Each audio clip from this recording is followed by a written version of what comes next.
देख रहे, कब से राह देख रहे और उनकी जीत बिल्कुल होगी इस बार भी। अगर हम सरकार नहीं बदलते ये 10-15 साल पीछे ये राज्य जाता। महायुति की सरकार लाना ये हमारी प्राथमिकता है और आज भी अमित शाह साहब ने कहा है कि सब लोग एकजुट होकर काम करो और महायुति की सरकार लाओ। शिंदे का सब काम अच्छा है। लाडली बहन योजना आई, अभी वृक्षारोपण का भी बड़ा काम किया इन्होंने। लाड़की बहन योजना का जो फास्ट इम्प्लीमेंटेशन उन्होंने किया उसके वजह से वोट कन्वर्ट होके फिर से हम लोग 150 प्लस करेंगे महायुति।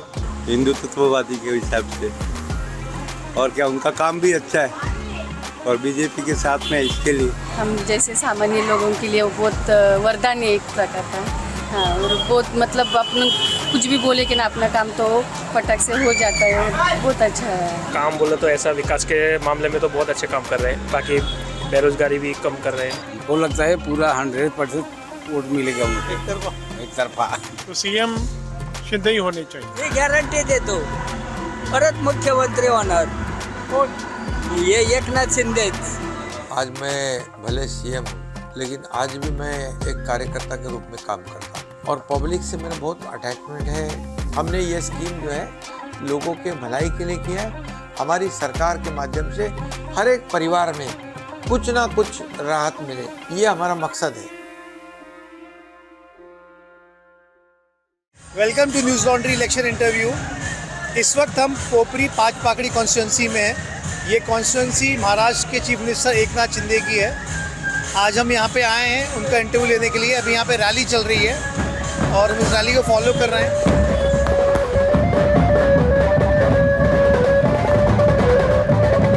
यहाँ पे कुछ बीजेपी की वर्कर्स हैं, उनसे हम बात करेंगे और जानेंगे कि वो क्या सोचते हैं, कैसे लीडर हैं। आप देख रहे हो लोगों का प्रतिसाद उनके प्रति। पहले वो आमदार थे हमारे यहाँ के कोपरी भाजपा खड़ी के, अभी तो मुख्यमंत्री बने। तो लोगों में कौन से भी पक्ष के मतलब महायुति के जितने भी संयुक्त पक्ष है उनका उत्साह आप देख रहे हो। सब लोग उनकी राह देख रहे, कब से राह देख रहे और उनकी जीत बिल्कुल होगी इस बार भी। अगर सामान्य आदमी भी उन तक पहुंच जाता ना तो वो उनका काम करते, सुनते, वक्त देते। आप देखेंगे कि बहुत कम है मुख्यमंत्री जो बच्चों के साथ या बड़ों के साथ सेल्फीज निकालते हैं, उनके सेल्फीज भी आते तो वो सब में घुल मिल के रहते हैं, वही उनकी खासियत है। इस टाइम अपने मुख्यमंत्री एकनाथ शिंदे साहब भी आने वाले हैं। महायुति का विजय, महायुति का विजय। एकनाथ शिंदे साहब आगे बढ़ो, हम तुम्हारे साथ हैं। अच्छा एक मिनट आगे बढ़ो, हम तुम्हारे साथ हैं। मुझे बताइए कि महायुति तो आ गई समझ लीजिए, तो मुख्यमंत्री कौन बनेगा, बीजेपी का कि शिवसेना का? सही देखिए, वैसे देखा जाए एकनाथ शिंदे मुख्यमंत्री वैसे देखा जाए तो हम संयुक्त है फिलहाल तो महायुति में। जो हमारे वरिष्ठ सोचेंगे उसके साथ हैं हम। महायुति सा विजय।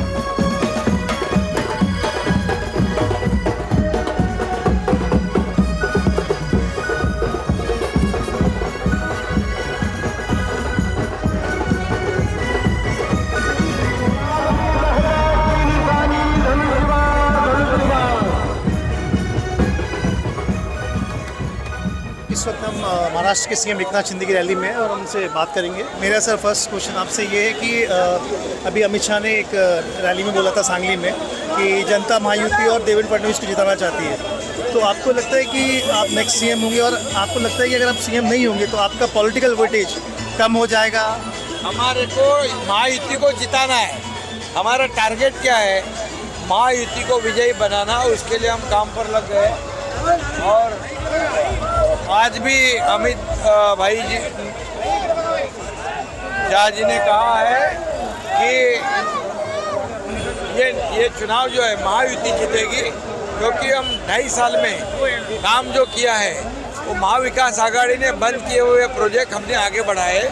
कल्याणकारी योजनाएं शुरू की, जैसी लाडली बहन योजना है, लाडला भाई योजना है, लाडला किसान योजना है। तो ऐसी कई योजनाएं हमने शुरू की, विकास और कल्याणकारी योजना। इसे हम आगे बढ़ा रहे हैं। इसलिए हमें क्या मिलेगा, इससे हम महाराष्ट्र को क्या देंगे, जनता को क्या देंगे।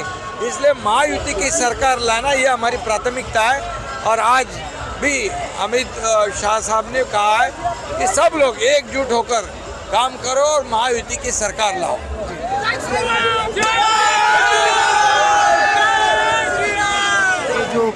उद्धव ठाकरे, संजय राउत, ये आपको एकदम ठोके सरकार ये सब टारगेट करते रहते हैं आपको, या आप गद्दार बोलते हैं, तो आपको गुस्सा नहीं आता? और आपका सर क्या रीज़न था ऐसा कि आपने अपना अलग, मतलब आप अलग हुए इन लोगों से, ऐसा क्या किया था?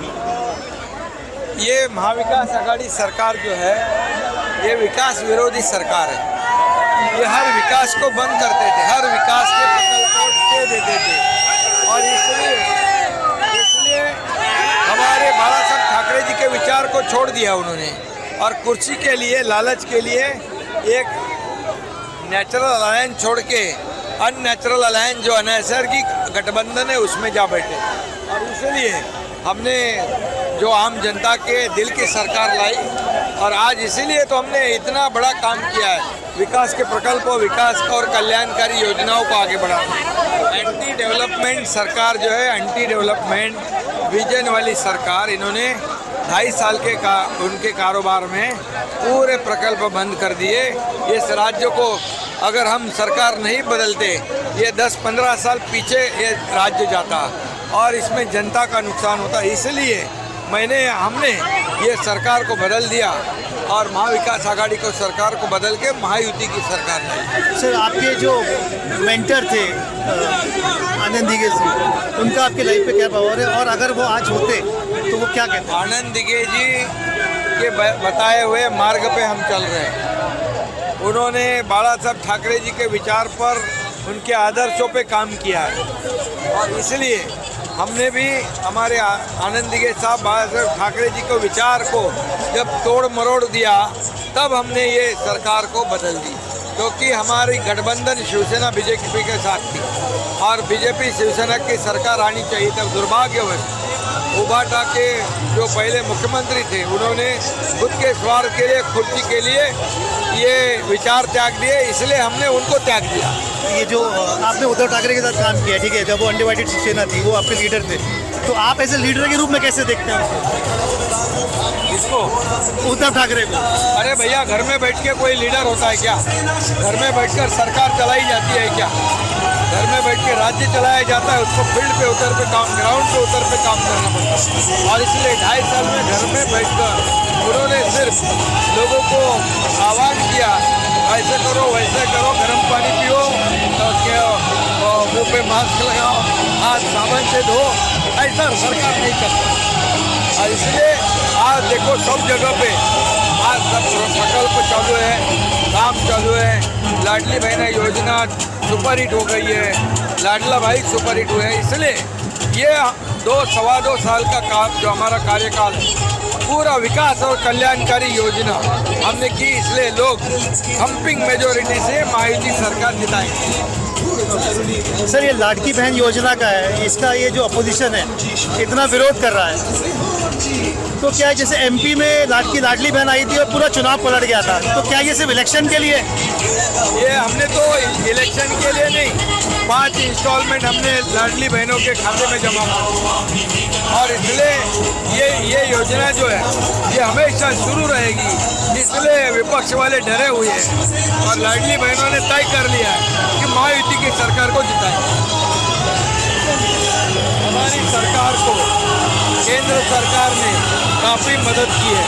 ये डबल इंजन वाली सरकार हमारी आदरणीय प्रधानमंत्री मोदी जी और गृह मंत्री अमित शाह जी, इन्होंने हमारे हर काम को मंजूर किया, हर काम को मान्यता दी, इसलिए हम इतना बड़ा विकास कर पाए, इतनी बड़ी कल्याणकारी योजना हम लोगों को दे पाए। ये सरकार ये गौर गरीबों की, आम लोगों की, और मैं खुद को सीएम चीफ मिनिस्टर नहीं, कॉमन मैन समझता हूँ, और इसलिए ये कॉमन मैन की सरकार है। हम कॉमन मैन को हमारे राज्य में सुखी, समृद्धि और खुश, और कॉमन मैन को सुपरमैन बनाना चाहते हैं।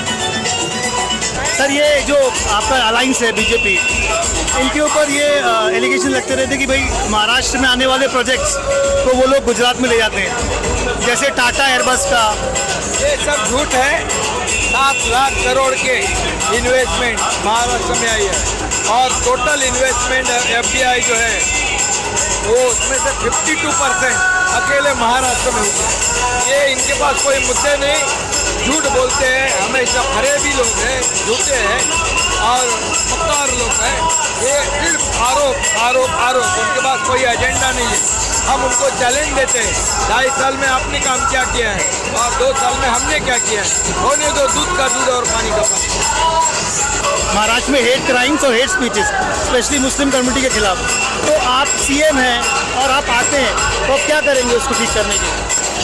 हमारे यहाँ कानून व्यवस्था बनाए रखना सरकार की जिम्मेदारी है। हमारी जितनी योजना है सभी जाति पाति धर्म के लिए, हम कोई भेदभाव नहीं किया है।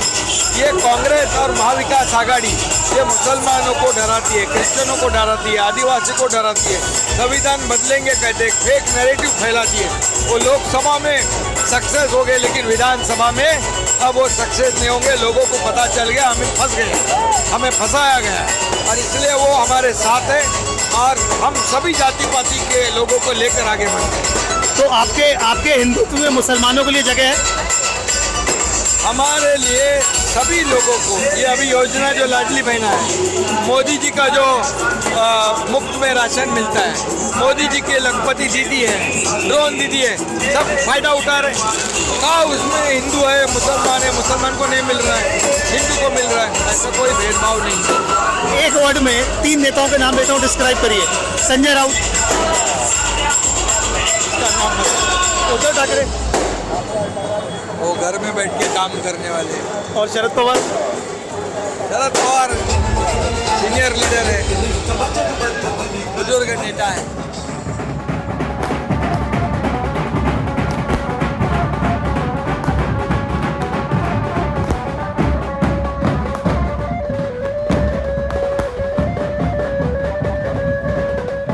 इस वक्त हम महाराष्ट्र के सीएम एकनाथ शिंदे की कॉन्स्टिट्यूंसी कोपरी पाचपाकड़ी में है और यहाँ पे कुछ वोटर्स हैं, उनसे हम बात करेंगे। आपका नाम बताइए। राहुल सुरेश चालू है। तो मुझे बताइए कि क्या है आपके कॉन्स्टिट्यूंसी में, क्या माहौल है? नहीं, माहौल तो शिंदे साहब किस में ही है, फेवर में ही है। पहले से 20 साल से यहाँ पे स्थानिक विधायक है, अच्छा काम कर रहे हैं, लोगों का काम कर रहे हैं, अच्छा खासा विकास भी हो रहा है उनके सब क्षेत्र का। अच्छा ठीक है, मुझे उनके 3 अच्छे काम बताइए। हाँ, उनके 3 अच्छे काम बताइए। क्या? अपना इसका IT पर का हो, रोड डेवलपमेंट का हो, और थाने का जो तालाबों का सब जो है सर डेवलपमेंट किया है उन्होंने। शिंदे का सब काम अच्छा है। जैसे अब जैसे अभी देखिए लाडली बहन योजना ये वो, और अभी वृक्षारोपण का भी बड़ा काम किया इन्होंने फॉरेस्ट में। लाडली बहन योजना क्या सिर्फ चुनावी जुमला है? आप जुमला नहीं कहा जा सकता, एक हेल्प है जो महिलाओं के लिए, बच्चों के लिए। हाँ, एक बहुत बड़ा सपोर्ट हो गया। थाने में क्या माहौल है? थाने में तो पूरा महायुति का माहौल है। थाने में जो 3 सीट है मेन सिटी की, वो पहले से ही उस पर शिवसेना और भाजपा का वर्चस्व रहा है और तीनों कैंडिडेट 15-15 साल से रिपीट हो रहे हैं। शिंदे साहब जो मुख्यमंत्री है वो भी यहाँ के, वो तो उनका ये 5वां टर्म है। तो उस हिसाब से जो काम किया है और जो उनकी जो ग्रास रूट लेवल की टच है, उसको देखते हुए वो तीनों वापस रिपीट करने वाले हैं। और ये जो बाकी जो स्टेट लेवल पे जो डिफरेंट प्रोग्राम्स लाए हैं, जो लोगों तक पहुँचे हैं, जो बहुत सालों से ऐसा हो रहा था, ऊपर योजनाएं तो आ रही थी पर लोगों तक पहुँच नहीं रही थी। लाड़की बहन योजना का जो फास्ट इम्प्लीमेंटेशन उन्होंने किया, उसके वजह से वोट कन्वर्ट होके फिर से हम लोग 150 प्लस करेंगे महायुति, ऐसा लगता है। मेरे को आज तक तो जो काम अच्छा लगा वो है, क्योंकि मैं यूथ में हूँ, तो मेरे को साफ़ सफाई जो थाने में हुई है वो ज़्यादा अच्छी लगी। और जिस हिसाब से अभी सब कुछ बन रहा है या फिर जो भी दिख रहा है वो सब अच्छा हो रहा है। अभी उनकी बात तो हर चीज़ अच्छी लगती है, हाँ, और बाकी और आगे जो काम भी अच्छा है उनका, हाँ, हर चीज़ अच्छा है उनका, हिंदुत्ववादी के हिसाब से। और क्या, उनका काम भी अच्छा है और बीजेपी के साथ में इसके लिए पहले भी अपना थाना में तो अच्छा काम किया उन्होंने। अच्छा। हर किधर कोई भी आम आदमी उनके पास काम लेके जाते तो कभी ना नहीं बोला। मैं खुद कल काम के लिए गया था हॉस्पिटल में, 3 लाख रुपया बिल कम करवाया, कल का ही बात है। अच्छा। आप गए थे तो उन्होंने बिल कम करवाया? हाँ, कम। उन्होंने उनको PA से बात किया तो हॉस्पिटल में डायरेक्ट फ़ोन किया। हमारे ये काम के लिए भी उन्होंने बहुत सपोर्ट किया, तो हमारे लिए तो अच्छी। जो एकनाथ शिंदे किस तरीके के लीडर है? नहीं, वो तो आने वाले ही है। हम जैसे सामान्य लोगों के लिए वो बहुत वरदान है एक प्रकार का। हाँ, और बहुत मतलब अपन कुछ भी बोले कि ना अपना काम तो फटाक से हो जाता है, बहुत अच्छा है। कभी आप गए हैं कुछ मदद के लिए उनके पास कभी? हाँ गए, हमारा किशन नगर में दुकान है, ये महाराष्ट्र टी डेपो का, तो बाजू में एक कपड़े वाला था, तो कपड़ा ऐसा लंबा लंबा लगा था, तो उनके शाखे में जाके हम खाली बोले तो तुरंत अपना काम, दूसरे दिन से उसने कपड़ा ही नहीं लगाया, तो बहुत अच्छा सपोर्टिव है। और ये बताइए, लड़की बहन योजना जो उन्होंने लॉन्च की है उसको लेके क्या कहना है? वो तो बहुत आपको मिलता है? हाँ मिलता है, हाँ तो कैसा क्या कहना है उससे? बहुत सपोर्ट हो जाता है, मतलब जो मिडिल क्लास के लेडीज़ है उनके लिए तो बहुत मतलब इतना सपोर्ट है कि पूरा आधा खर्चा निकल जाता है उनका घर का, ऐसे इसीलिए तो सब समाधानी है लेडीज़ लोग। तो काम बोले तो ऐसा विकास के मामले में तो बहुत अच्छे काम कर रहे हैं और बाकी बेरोजगारी भी कम कर रहे हैं, बहुत कुछ अच्छे काम। कभी पर्सनली आपने कोई हेल्प लिया उनसे? नहीं पर्सनल तो कभी नहीं, जरूरत पड़ी हो तो आप नहीं पर्सनली ऐसे हेल्प के बारे में बोले देखकर उनका वेदी के कक्ष है इधर, तो गरीब लोगों के लिए बहुत हेल्प कर रहे हैं और हम क्या इस फील्ड में हैं, मेडिकल फील्ड में हैं, तो हम लोगों को बातचीत होती रहती है और हम भी उनको भेजते हैं, तो उनका हेल्प होता रहता है। काम के ऊपर जीतते हैं, काम उनका अच्छा है, थाना में हर एक तरह से काम बोलेगा तो सब काम अच्छा है। अभी ऐसे ऐसे योजना निकाले हैं, लाडली बहन है, ये हो वो है, सब काम अच्छा है। हमको लगता है पूरा 100% वोट मिलेगा उनको, एक तरफा। अच्छे हैं हमारे लिए तो बहुत ही अच्छे हैं, हमारे थाना के लिए बहुत कुछ किया हुआ है, ऐसा नहीं है। कॉर्पोरेटर से रह के आदमी छोटे से रह के ऊपर तक लगाया हुआ है और उनका काम बहुत अच्छा है। हमारे थाना के हिसाब से हमारे के लिए तो बहुत अच्छा है और सबसे बड़ी चीफ मिनिस्टर है। हमको थाना में सुप्रीम है तो हमारे हर महाराष्ट्र में, पूरे महाराष्ट्र में किधर ना किधर कोई चीफ मिनिस्टर बनता है, ये थाना से पहला हुआ है। हमको सबसे बड़ा गर्व है कि थाना को कोई चीफ मिनिस्टर बनाया आज तक। तो कुछ अच्छे काम बताइए उनके, ऐसे क्या अच्छे काम करते हैं? बहुत कुछ काम किए हुए सर, बिल्डिंगों के काम गए, अभी रीडेवलपमेंट का काम चल रहा है, बिल्डिंगों का क्लस्टर के रीडेवलपमेंट डाली जो 25 बिल्डिंग आप जो आप आस पड़ोस में देख रहे हो, मतलब रेफ्यूजी की बिल्डिंग है, इसका क्लस्टर का प्रोजेक्ट भी डाला है, पास हुआ नहीं अब तक क्योंकि बड़ा काम है। तो ये हो जाए जो जितने रहने वाले जो अपना साइड में रूम बने हुए हैं इनको 325 का एरिया का बोले उन लोग देंगे तो वो अच्छा ही होगा उनके लिए। 2700 रूम है सर, एक्सटेंशन का जो रूम है 2700 रूम है। और अगर 5 साल आते हैं 5 सीएम के रूप में तो पूरा ये कोपरी जो है पूरा चेंज हो जाएगा कम्प्लीटली। तो सीएम शिंदे ही होने चाहिए। इनकी बिल्डिंग का जो प्रॉब्लम था, बिल्डर ने लिख के दिया था भाई आप 2017 में एग्रीमेंट किया है भाई आपको हम इतना एरिया देंगे, और अभी मुकर गया बोलता है नहीं इतना नहीं, आपको इतना एरिया देंगे। तो इसमें हमारे सीएम साहब ने मदद की है। क्या मदद करी थी उन्होंने? हम लोग को यानी जब भी जाएं तो सामने मिलते ही है। नहीं, जैसे बिल्डर लॉबी जो है अपनी चलाती है तो वो छोटे छोटे आदमी को भी उसका मुआवजा जो है दिलाते हैं पर्सनल लेवल पे, तो ये बहुत बड़ी बात है। अभी जैसे ये शिवसेना यूबीटी के लीडर्स लगातार टारगेट करते हैं उनको, ठीक है, कि गद्दार वगैरह बोलते रहते हैं, तो उसको लेके थाने की जनता क्या सोचती है? थाने की जनता हमेशा से एकनाथ शिंदे जी को फॉलो करती है और उनको ही फॉलो करेंगे क्योंकि जो असली है वो असली है और वो बाला साहेब की जो विचारधारा है उनको लेके चलते हैं। तो हमारे लिए तो असली शिवसेना वही है। और जो शिवसेना यूबीटी है वो आपको नकली क्यों लगती है? ऐसा नहीं है, पर उन्होंने अपनी विचारधाराएं चेंज कर ली, उन्होंने अपना पक्ष चेंज कर लिया, या फिर उनका जो बैकग्राउंड जो रहते हैं, जो लोग साथ देते हैं वो लोग अपने उन्होंने चेंज कर दिए, तो उस वजह से मेरे को ऐसा नहीं लगता है कि मैं उनको सपोर्ट करूँ। एज अ वोटर आपको नहीं लगता कि वो पार्टी अलग हुई है? तो मतलब आप शिवसेना के वोटर थे राइट पहले से? नहीं, हम लोग एक्चुअली बीजेपी के ही है। अच्छा, हाँ, पहला बीजेपी है, हाँ, बाद में सब कुछ है। अच्छा, ऐसे अभी लोकसभा में महायुति का जो भी अलायंस था उनको बहुत ही कम सीट्स मिली।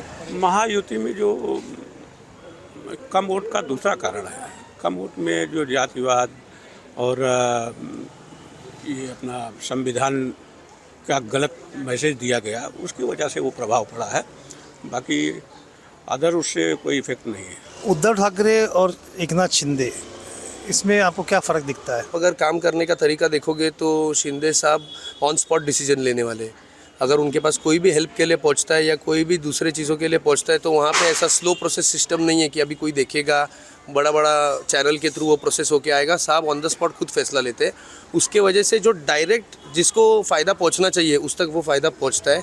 जबकि उद्धव साहब के पास एज अ कार्यकर्ता की तरफ से भी आप देखोगे या वोटर की तरफ से भी उन तक अपनी प्रॉब्लम लेके पहुँचना, वो जो कम्युनिकेशन बैरियर है वो इतना डीप था कि आज तक हम लोग भी इतने साल से यहाँ पे वो आए गए पर कभी उनसे बात करने का भी ये नहीं होता। पर शिंदे साहब के केस में ऐसे महाराष्ट्र की कोई भी जनता कोई भी पार्ट से यहाँ पे आएंगी या उनके सीएम ऑफिस में जाएंगी तो दरवाजे खुले, आपको उनका 2 मिनट तो मिल ही जाएगा। कोण मुख्यमंत्री होणार? परत शिंदे, परत कौन? गॅरंटेड एकनाथ शिंदे. हा मी गॅरंटी देतो परत मुख्यमंत्री होणार कोण? हे एकनाथ शिंदेच. लाडक्या बहिणीच्या लाडक्या भावाचा, लाडक्या बहिणीच्या लाडक्या भावाचा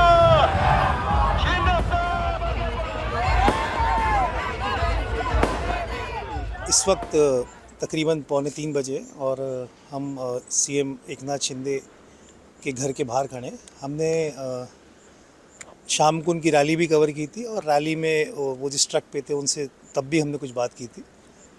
तो हमारा इंटरव्यू पूरा नहीं हो पाया था, तो उस इंटरव्यू को हम कंप्लीट करने के लिए अभी उनके घर पे आए. उन्होंने टाइम दिया है और अब हम उनका इंटरव्यू करेंगे.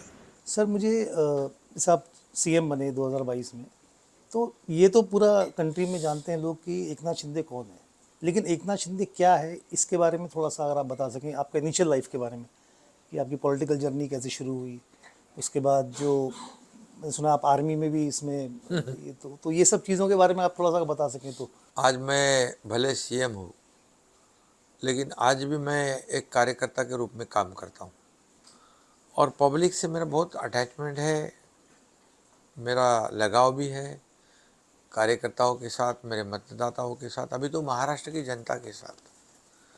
मेरी जर्नी तो शुरू हुई शाखा प्रमुख से, शुरुआत हो गई.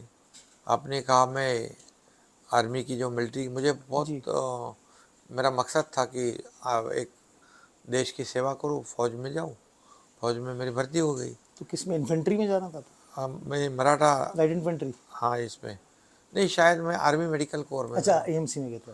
ओके. तो मेरी ट्रेनिंग सेंटर लखनऊ थी जी. लेकिन मैंने मेरे एक दोस्त को कमिट किया था, मैं तेरे शादी में, बहन की शादी में आऊँगा. जी. तो जब मेरा सिलेक्शन हुआ उसी वक्त उसकी शादी तय हुई. ओके. तब मैं उसके गांव गया हरियाणा में. अच्छा अच्छा अच्छा. और फिर शादी अटेंड करके मैं चला गया लखनऊ ट्रेनिंग सेंटर. तब उन्होंने कहा कि अभी जो डेट है आपको फिर चेंज करा के लाना है, वारंट फिर से लाना पड़ेगा मुंबई जाके कुलाबा में. ओके. फिर यहाँ आ गया. यहाँ तब मुझे लगता है तब कम्युनल राइट चल रही थी. Okay sir. और फिर रह गया यहाँ पर.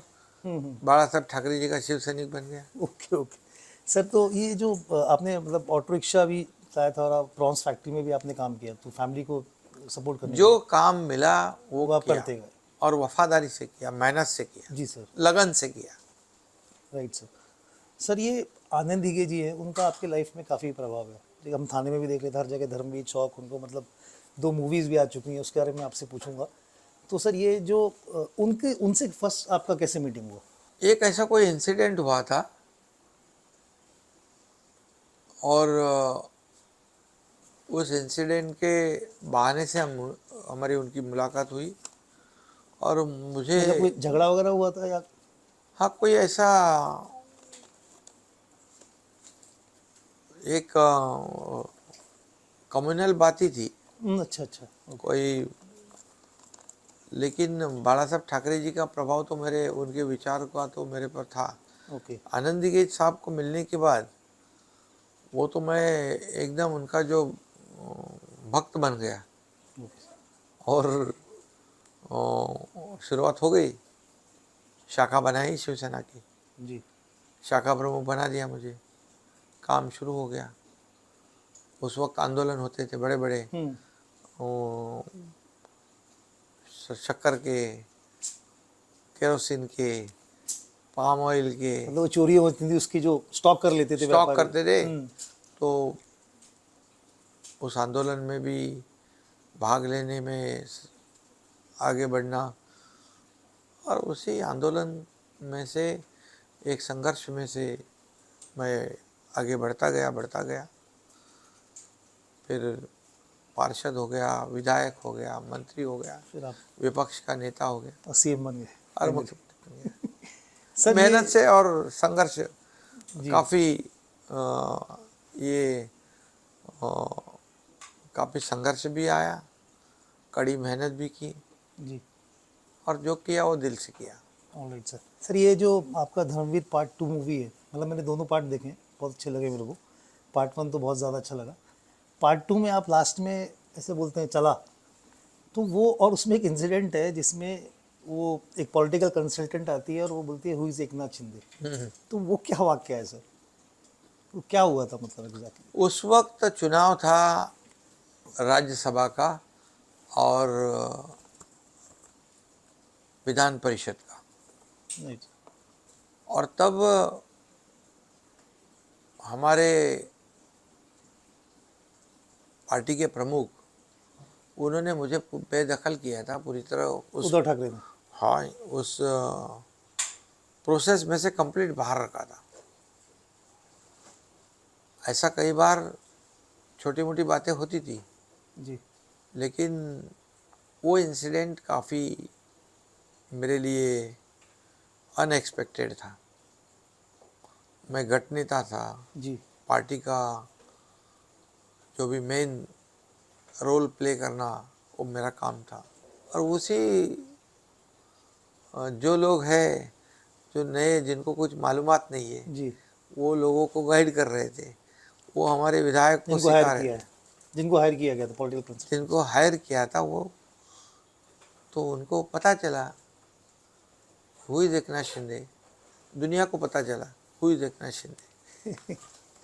सर तो ये जो तो वो आपका ट्रिगर पॉइंट था, या आपने कभी जैसे उद्धव ठाकरे नहीं, बाला साहब ठाकरे जी के विचारधारा को चेंज कब जब किया, वो 2019 में सरकार बीजेपी शिवसेना की होनी चाहिए थी जी, क्योंकि मैंडेट पब्लिक ने शिवसेना बीजेपी के गठबंधन को दिया था, लेकिन निजी स्वार्थ के लिए, एक मुख्यमंत्री की कुर्सी के लिए जी, जो बाला साहब ठाकरे जी नहीं चाहते थे कांग्रेस को, उनके साथ गठबंधन किया। हाँ, उन्होंने बोला था कि कांग्रेस के साथ सरकार बनाई तो मैं पार्टी अपनी ये कांग्रेस, मेरी पार्टी की कांग्रेस नहीं होने दूंगा, कांग्रेस होगी तो मेरी दुकान बंद करूंगा, और उन्हीं के साथ सरकार बनाई। इसलिए कई इंसिडेंट है उसमें, शिवसैनिकों का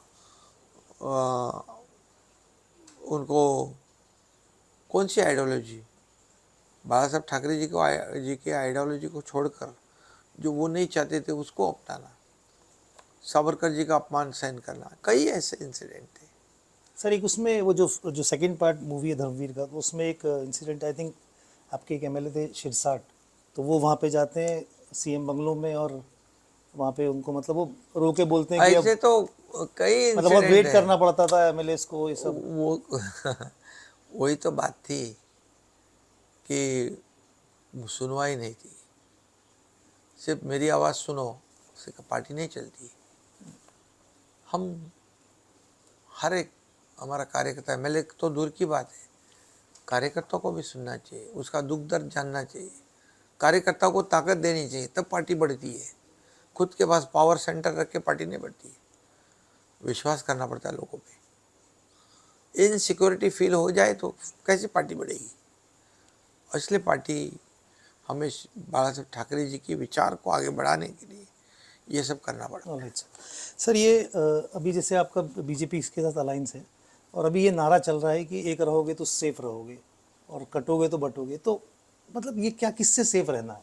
नहीं, मुस्लिम्स को टारगेट करना क्या है, लोकसभा में जो फेक नैरेटिव फैलाया गया जी, इसलिए जैसे एमयूए जो है महाविकास आघाड़ी, इन्होंने जो मुसलमानों में डर पैदा किया, क्रिश्चियनों में डर पैदा किया, आदिवासी में डर पैदा किया, दलितों में डर पैदा किया कि संविधान बदलेगा, बाबा साहब की घटना को बदलेंगे, आरक्षण रद्द करेंगे, और सब इकट्ठा कर लिया। तो अभी वोट परसेंटेज बढ़ाना, वोटिंग परसेंटेज, वो तो गवर्नमेंट भी करती है, सब लोग करते हैं, सभी लोगों का मकसद एक ही है कि ये परसेंटेज को बढ़ाना, और ये जो उसी का एक पार्ट। बट सर सेफ रहोगे, मतलब सेफ रहोगे, कटोगे तो बटोगे, मतलब बटोगे तो कटोगे नहीं, एक हो जाओ, एक होकर वोट करो। Right sir. बट सर और एक चीज़, जैसे अभी महाराष्ट्र में मतलब इतना प्रोग्रेसिव स्टेट है महाराष्ट्र, इंडिया के सबसे प्रोग्रेसिव स्टेट्स में से एक है ये, इतना रिच हिस्ट्री है छत्रपति शिवाजी महाराज की, शाहू फूले अम्बेडकर की, तो फिर भी सर ये जो हेट क्राइम्स क्यों हो रहे हैं? जैसे ट्रेन में कोई जा रहा है तो उसको कोई मुस्लिम है उसको पीट दिया, पंचायत अपने यहाँ ऐसी है, पंचायत ये जारी कर रही है कि बाहर के मुसलमान मस्जिद में नहीं आ सकते, पुणे के पास का इंसिडेंट है, तो ये ऐसा क्यों हो रहा है हमारे स्टेट के अंदर? नहीं देखिए, हमारे स्टेट में हम डेवलपमेंट को ही प्राथमिकता दे रहे हैं, और जो वेलफेयर स्कीम्स है उसको प्राथमिकता, उसमें तो कोई भेदभाव नहीं कर रहे हैं हम। वो तो हिंदू भी ले रहे हैं, मुसलमान भी ले रहे हैं, मराठी भी ले रहे हैं, सभी जाति पाति के लोग ले रहे हैं फ़ायदा उसमें। तो हम तो कोई भेदभाव नहीं कर रहे हैं। कुछ इंसिडेंट होते, कानून व्यवस्था बनाए रखना हमारी जिम्मेदारी है। हमारे राज्य में सभी लोगों को सुरक्षित महसूस करना ये हमारी जिम्मेदारी है। सर मेरे लास्ट 2 सवाल हैं बस। सर आप खुद एक फार्मर्स की किसान परिवार से आते हैं और अभी भी चुनाव के दौरान मराठवाड़ा और विदर्भ में आत्महत्या हो रही है। अभी 10 दिन पहले एक आत्महत्या हुई, ये अपना परभनी में। तो सर ये मतलब इतना अहम मुद्दा है, लेकिन तब भी ये चुनावी मुद्दा नहीं बन पाता। और आप आपकी सरकार बोलती है कि आय दुगनी करेंगे, तो कैसे आप इसको टैकल करना चाहिए? नहीं, देखिए, किसानों के लिए हमारी सरकार ने, ठीक है, ये आत्महत्या तो बिल्कुल नहीं होनी चाहिए, ये तो सरकार की जिम्मेदारी है। हमारा भी मकसद है, इसलिए किसान सम्मान योजना जो आदरणीय प्रधानमंत्री मोदी जी की 6000 वाली, उसमें हम 6000 ऐड किया है। नहीं, 1 रुपये में क्रॉप इंश्योरेंस दिया है, प्रीमियम हम भर रहे हैं। बट सर फसल के दाम फसल के दाम का अभी हमने भावांतर योजना शुरू करी है। अभी समझो सोयाबीन और कपास के दाम गिरते हैं तो जो गैप फिल करना है वो हम करेंगे। सर मध्य प्रदेश की सारी योजनाएं महाराष्ट्र में आ रही है, लड़की मतलब लाडली बहना, भावांतर। नहीं, लाडली बहना तो मध्य प्रदेश में ठीक है ना, अभी हमें क्या नहीं करना चाहिए क्या? नहीं करना चाहिए सर, बिल्कुल। तो सरकार किसके लिए होता है? बट इसका इलेक्शन से कोई संबंधित मोटिव नहीं? बिल्कुल, हम तो पहले से, देखिए, एक दिन में होता है क्या जी, इसको प्रिपरेशन के लिए टाइम लगता है। और हमने कई योजना की है पहले भी, जैसे सरकार आ गई ये बड़ी स्कीम है, इसके 33,000 करोड़ रुपए का उसको प्रावधान करना, इसके लिए समय भी लगता है। अरे कोई चुनाव को मद्देनज़र रखते हुए हमने कुछ भी नहीं किया है। हमने ये स्कीम जो है लोगों के भलाई के लिए किया है। हमारी सरकार के माध्यम से हर एक परिवार में कुछ ना कुछ राहत मिले, ये हमारा मकसद है बस। सर ये लास्ट मेरा सवाल, सर ये जो मराठा आरक्षण का मुद्दा है, तो आप बोलते हैं महायुति की सरकार के लिए आपको आना है, मतलब आनी भी चाहिए, आपका ये मानना है। बट आपको लगता है कि ये कहीं डैमेज करेगा आपकी गवर्नमेंट को? और वो जो जरंगे पाटिल थे वो सिर्फ देवेंद्र फडणवीस को ही टारगेट करते हैं। देखिए, देवेंद्र जी जब मुख्यमंत्री थे तभी तो मराठा आरक्षण हमने दिया था जी, तब मैं भी उनके सरकार में था, लेकिन हाईकोर्ट में वो उसको हमने प्रोटेक्ट किया। सरकार बदल गई, MUA की सरकार आई, सुप्रीम कोर्ट ने खारिज कर दिया। फिर हमारी सरकार आने के बाद हमने 10% दिया है जी। जो कुंभी प्रमाण पत्र सर्टिफिकेट है वो नहीं मिल रहे थे। इतने सालों में जिनके पास मौका था, जिनके पास सत्ता थी, सरकार थी, उन्होंने सिर्फ मराठा समाज का इस्तेमाल किया है और शरद पवार उनको आरक्षण से वंचित रखा। हमने, जैसे हमारी सरकार आई, किसी अन्य समाज, OBC हो या और कोई, जी सर, उसको नुकसान नहीं पहुंचाते हुए 10% दे दिया। अभी उसको खारिज करने के लिए कुछ लोग MUA, मैं बताऊंगा कि आप भी पता करो कौन गए हैं, लेकिन आज हमने जो रिजर्वेशन दिया है कानून के दायरे में बिठा कर दिया है और मराठा समाज को मेन स्ट्रीम में लाने के लिए हमारी सरकार भरपूर कोशिश कर रही है। मनोज जरांगे पाटिल जी ने इसको समझना चाहिए। जिन्होंने कुछ भी नहीं किया उनको सवाल पूछना चाहिए। हमने कुछ किया है और आगे करने वाले हैं, किसी को, अन्य समाज को नुकसान नहीं पहुंचाते हुए, ये समझने की बात है। सर मैक्सिमम सीट्स कितनी एक्सपेक्ट कर रहे हैं आप टोटल आपका महायुति का? महायुति की हमारी 170 सीट आई। और आपकी शिवसेना की? महायुति में शिवसेना की कितनी, बीजेपी कितनी, अजित पवार की कितनी, ये मायने नहीं रखती, महायुति मायने रखती। ठीक है, तो ये थे हमारे साथ महाराष्ट्र के मुख्यमंत्री एकनाथ शिंदे, जिन्होंने हमको टाइम दिया। And thank you very much sir, and all the best. Thank you, धन्यवाद। तो यहाँ पे तो एकनाथ शिंदे का गढ़ है ही, और यहाँ पे जो उनको सपोर्ट है वो बहुत ज़्यादा है, क्योंकि यहाँ के जो आम वोटर्स हैं उनका मानना है कि एकनाथ शिंदे बहुत ही ग्राउंड लेवल के नेता हैं और वो लोगों की पर्सनली हेल्प करते हैं। तो हो सकता है एकनाथ शिंदे यहाँ से जीते, लेकिन अब वो महाराष्ट्र के मुख्यमंत्री बनेंगे कि नहीं, ये 23 नवंबर के बाद ही पता चलेगा। आगे की अपडेट्स के लिए न्यूज़ लॉन्ड्री देखते रहिए। मैं प्रतीक गोयल, प्रोड्यूसर आलोक मिश्रा के साथ थाने से।